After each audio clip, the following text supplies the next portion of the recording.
اعوذ باللہ من الشیطان الرجیم بسم اللہ الرحمن الرحیم الا من تاب وآمن وعمل صالحا فاولئک يدخلون الجنة ولا یظلمون شیئا آمنت باللہ صدق اللہ مولانا العظیم۔ سورہ مریم کی آیت نمبر 60 کی تلاوت کی گئی۔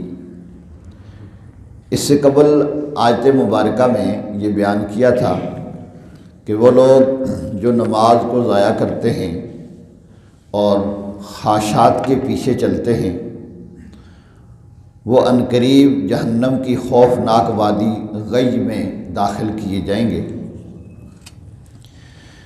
چونکہ برائیوں میں سے سب سے بنیادی برائی جسے یہاں بیان کیا گیا وہ نماز کا ضائع کرنا ہے، اور اس سلسلے میں چونکہ ہم سے بہت زیادہ کوتاہیاں ہوتی ہیں، ہمارے ارد گرد کا ماحول بے نماز ہے، تو مزید 3 حدیث مبارکہ بھی سماعت فرمائیں، اور پھر آج کی تلاوت ایک قرآن پاک کی آیت مبارکہ جو تلاوت کی گئی ہے اس کا ترجمہ اور اس کی تفصیل بیان کی جائے گی۔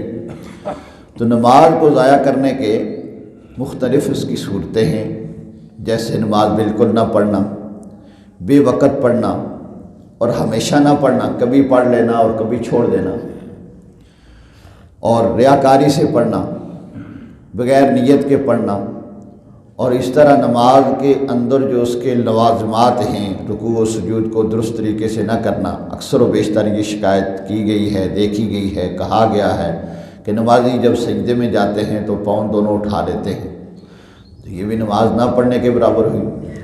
اس طرح نماز کی ادائیگی میں سستی کرنا، وقت گزار کے نماز پڑھنا، یہ سب نماز کو ضائع کرنے کی صورتیں ہیں۔ چنانچہ حضرت نوفل بن معاویہ رضی اللہ تعالیٰ عنہ سے روایت ہے کہ نبی اکرم صلی اللہ علیہ وآلہ وسلم نے ارشاد فرمایا، جس کی نماز ضائع ہو گئی گویا اس کے اہل و عیال جاتے رہے۔ ہم میں سے کسی کا اہل و عیال اللہ تعالیٰ سب کے محفوظ رکھے، اگر کسی کا مال اولاد میں سے کچھ نقصان ہو جائے تو ہم سارے افسوس کرتے ہیں، بڑا افسوس ہوا جناب آپ کے گھر بار میں نقصان ہو گیا۔ تو حضور نے فرمایا جس کی نماز ضائع ہو گئی گویا اس کا اہل و عیال چلا گیا، اس کا نقصان ہو گیا۔ اور ہم میں سے ہر آدمی ایک دوسرے کا خیر خواہ ہے اور ہونا بھی چاہیے۔ کسی کا بچہ، کسی کا مال ضائع ہو رہا ہو تو ہم اسے بچانے کی کوشش کرتے ہیں، بچانے چاہیے، لیکن اگر کسی کی نماز ضائع ہو رہی ہے ہمیں کوئی فکر نہیں۔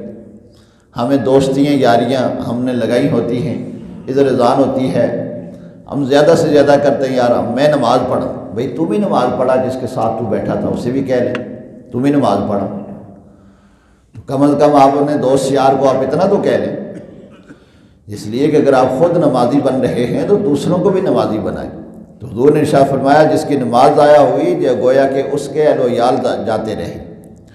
دوسری حدیث مبارکہ حضرت ام ایمن رضی اللہ تعالیٰ عنہ سے روایت ہے کہ نبی اکرم صلی اللہ علیہ وآلہ وسلم نے ارشاد فرمایا، قصداً نماز ترک نہ کرو، یعنی جان بوجھ کر۔ جو قصداً نماز ترک کر دیتا ہے اللہ تبارک و تعالیٰ اور رسول اکرم صلی اللہ علیہ وآلہ وسلم اس سے بری و ذمہ ہو جاتے ہیں۔ اب آپ کسی اپنے بچے کو، کسی شاگرد کو، کسی آپ افسر ہیں اور اپنے محتاط کسی کو کہیں جی میں بری و ذمہ ہوں، جی میرا تیرے ساتھ کوئی تعلق نہیں ہے، تو جان اور تیرا کام جانے، تو بتائے وہ کسی کام کا رہے گا کہ جس کا باپ اس سے بری و ذمہ ہو جائے، جس کا استاد اس سے بری و ذمہ ہو جائے، تو جس کا خدا کہے کہ میرا تمہارے کوئی ذمہ نہیں ہے، جس کے مصطفیٰ کریم صلی اللہ علیہ وسلم کہیں میرے کوئی ذمہ نہیں ہے کہ تم بے نمازی بن گئے ہو۔ اس لیے جو بندہ نمازی بنتا ہے وہ اللہ اور اس کے رسول کی ذمہ داری میں ہوتا ہے، اللہ اور اس کے رسول کی حفاظت میں ہوتا ہے۔ اللہ اور اس کے رسول کی حفاظت سے نکل کے ہم جائیں گے کہاں؟ اس لیے خود نمازی بنیں اور اپنے بچوں کو نمازی بنائیں۔ حضرت عقبہ بن عامر رضی اللہ تعالیٰ عنہ سے روایت ہے کہ نبی اکرم صلی اللہ علیہ وآلہ وسلم نے ارشاد فرمایا، عنقریب میری امت سے کتاب والے اور دودھ والے ہلاک ہو جائیں گے۔ میں نے عرض کی یا رسول اللہ صلی اللہ علیہ وسلم کتاب والوں سے کیا مراد ہے؟ ارشاد فرمایا یہ وہ لوگ ہیں جو اللہ کی کتاب کو اس لیے سیکھیں گے تاکہ اس کے ذریعے ایمان والوں سے جھگڑا کر سکیں، مسلمانوں سے جھگڑا کریں۔ مرزا محمد علی ہے، اس قسم کے اور کئی بد نصیب ہیں جو آج کل میڈیا پہ مسلمانوں سے جھگڑا کرتے ہیں، کسی کو مسلمان سمجھتے ہیں، ہر ایک کو کافر قرار دیتے ہیں۔ تو قرآن پاک پڑھتے ہیں لیکن قرآن پاک پڑھ کے کئی لوگوں کو گمراہ کرتے ہیں۔ یضل بہ کثیرا ویہدی بہ کثیرا، اسی کے ساتھ قرآن پاک کے ساتھ ہی کئیوں کو گمراہ کیا جائے گا اور کئی اسی کے ساتھ ہدایت پا دیتے ہیں۔ تو حضور نے ارشاد فرمایا ایسے بد نصیب بھی ہوں گے جو قرآن پاک حدیث پاک سیکھیں گے اس لیے تاکہ مسلمانوں کے ساتھ جھگڑا کریں، اللہ کے ولیوں کے بارے جھگڑا کرتے ہیں، جی آپ داتا دربار کیوں جاتے ہیں، آپ فلاں دربار پہ کیوں جاتے ہیں، صحابہ کرام کے بارے جھگڑا کیا جاتا ہے، آپ فلاں صحابی کو کیوں مانتے ہیں، اہل بیت پاک کے متعلق جھگڑا کیا جاتا ہے۔ تو حضور نے ارشاد فرمایا ایسے لوگ ہلاک ہو گئے جو ایمان والوں کے بارے کتاب پڑھ کے جھگڑا کریں۔ اور پھر میں نے عرض کی یا رسول اللہ صلی اللہ علیہ وسلم دودھ والوں سے کیا مراد ہے؟ ارشاد فرمایا یہ لوگ وہ لوگ ہیں جو خواہشات کی پیروی کریں گے اور اپنی نمازیں ضائع کر دیں گے۔ تو ان کا سزا کیا ہے؟ اللہ نے ارشاد فرمایا فسوف یلقون غیا، ان قریب وہ جہنم کی خوفناک وادی غی سے جا ملیں گے۔ چنانچہ مفتی امجد علی اعظمی رحمۃ اللہ تعالیٰ علیہ فرماتے ہیں غی جہنم میں ایک وادی ہے جس کی گرمی اور گہرائی سب سے زیادہ ہے، اور اس میں ایک کنواں ہے جس کا نام ہے حب حب۔ جب جہنم کی آگ بجھنے پر آتی ہے تو اللہ تعالیٰ اس کنویں کو کھول دیتا ہے جس سے وہ بدستور بھڑکنے لگتی ہیں۔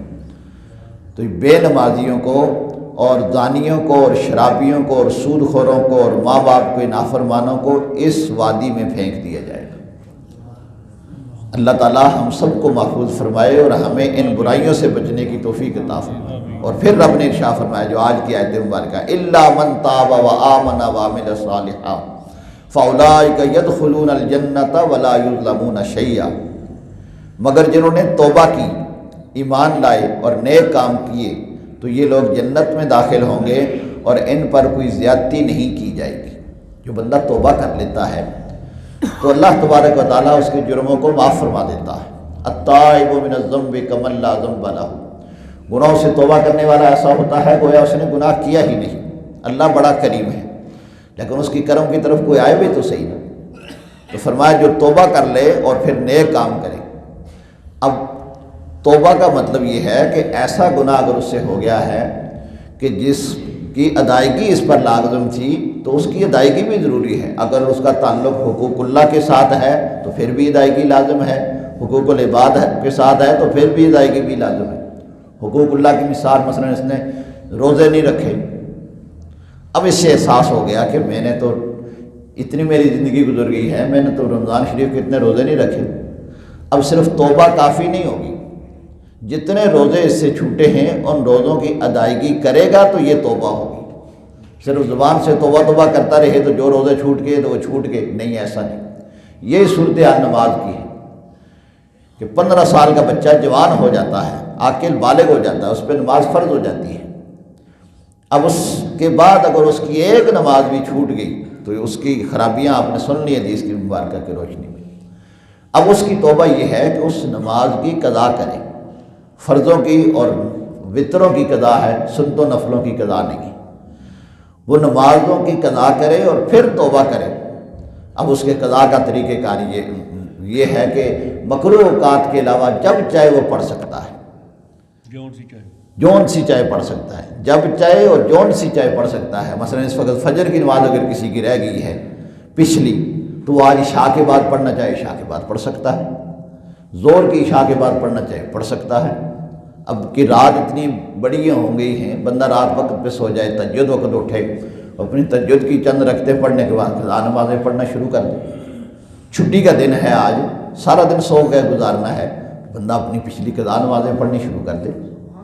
تو جو اس کے ذمے قضا ہیں، اس کی جو اس کے ذمے ادائیگی جن کی ضرورت تھی ان کی ادائیگی جب تک نہیں ہوگی، اس طرح صرف زبانی کلامی توبہ نہیں۔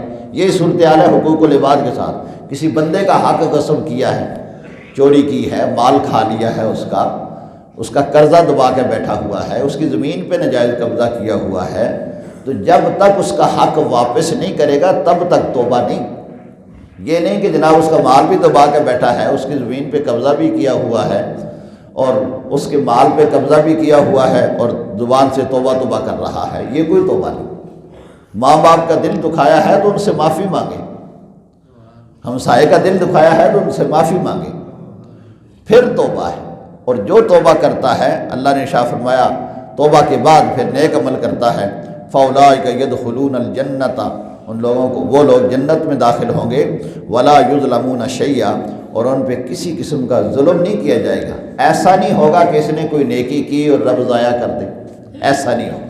اور ایسا بھی نہیں کہ برائی کی اور اس کی برائی سب سے پوچھا ہی نہ جائے۔ مَن يَعْمَلْ مِثْقَالَ ذَرَّةٍ خَيْرًا يَرَهُ وَمَن يَعْمَلْ مِثْقَالَ ذَرَّةٍ شَرًّا يَرَهُ، جو ایک ذرے کے برابر اچھائی کرے گا اپنی اچھائی کو دیکھ لے گا، جو برائی کرے گا اپنی برائی کو دیکھ لے گا۔ اللہ رب العالمین ہمیں اپنی زندگیاں سنوارنے کی توفیق نصیب فرمائے۔ وآخر دعوانا ان الحمد للہ۔